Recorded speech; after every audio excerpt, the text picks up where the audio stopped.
PM साहब ने जब मेक इन इंडिया लॉन्च किया, वो एक बहुत बड़ा बोल्ड स्टेप था, एक बहुत बड़ा टर्निंग पॉइंट था, एक थिंकिंग में चेंज लाने का था कि हम उस परिस्थितियों में अब पहुंच गए हैं जब हम बहुत जल्दी $1 ट्रिलियन एक्सपोर्ट्स के लिए तैयार हुए। अगर हम डेटा देखें तो आज एक्सपोर्ट्स हमारे $762 बिलियन पहुंचे हैं। एक लंबे टाइम तक देश में मैन्युफैक्चरिंग को एक इम्पोर्टेंस देनी है करके बोलते थे, लेकिन वो इम्पोर्टेंस कभी तक मिली नहीं। एक तरीके से बहुत ही जो हमारा एस्पिरेशन था, हमारा जो पोटेंशियल था, उस पोटेंशियल को हम कभी पूरा नहीं कर पाए।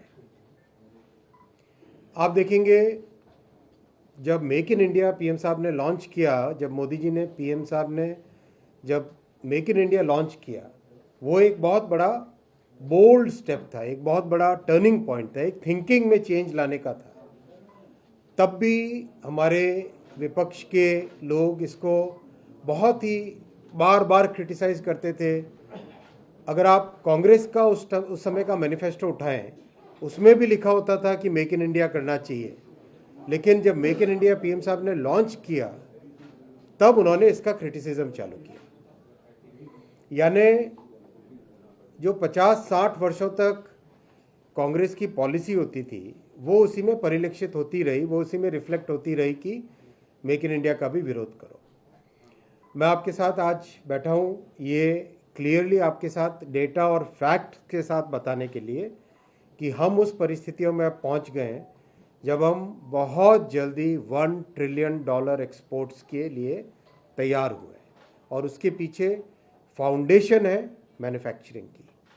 मैन्युफैक्चरिंग, मेक इन इंडिया की सक्सेस, डिज़ाइन इन इंडिया की सक्सेस, इनोवेट इन इंडिया की सक्सेस, और सीरीज़ ऑफ प्रोग्राम्स जो उसके बाद में लाए गए, सीरीज़ ऑफ सिंप्लीफिकेशंस जो किए गए, एक तरीके से ये उसका पूरा रिफ्लेक्शन है। अगर हम डेटा देखें तो आज एक्सपोर्ट्स हमारे $762 बिलियन पहुंचे हैं। $760 बिलियन पे हम लोग एक्सपोर्ट्स में हैं। इस एक्सपोर्ट्स की अब हमें डाइवर्सिटी समझने की ज़रूरत है। सबसे पहला पॉइंट, आज गुड्स का एक्सपोर्ट, मर्चेंडाइज, प्रोडक्ट्स जो हम बनाते हैं, उन चीज़ों का एक्सपोर्ट सबसे पहले हमें देखना चाहिए। लंबे टाइम तक एक्सपोर्ट्स में सर्विसेज की हमेशा ज़्यादा संख्या रहती है, लंबे टाइम तक। अब आप देखो गुड्स का एक्सपोर्ट ज़्यादा होने लगा है, $453 बिलियन है गुड्स का एक्सपोर्ट। सर्विसेज का एक्सपोर्ट है $309 बिलियन। आप देख रहे हो मैं किस इन्फ्लेक्शन पॉइंट की बात कर रहा हूँ। ये एक बहुत बड़ा टर्निंग पॉइंट है, बहुत बड़ा एक चेंज आया है, बहुत बड़ा एक इन्फ्लेक्शन पॉइंट है जिसमें देश की इकोनॉमी एक तरीके से चेंज हो रही है, उसका एक रिफ्लेक्शन।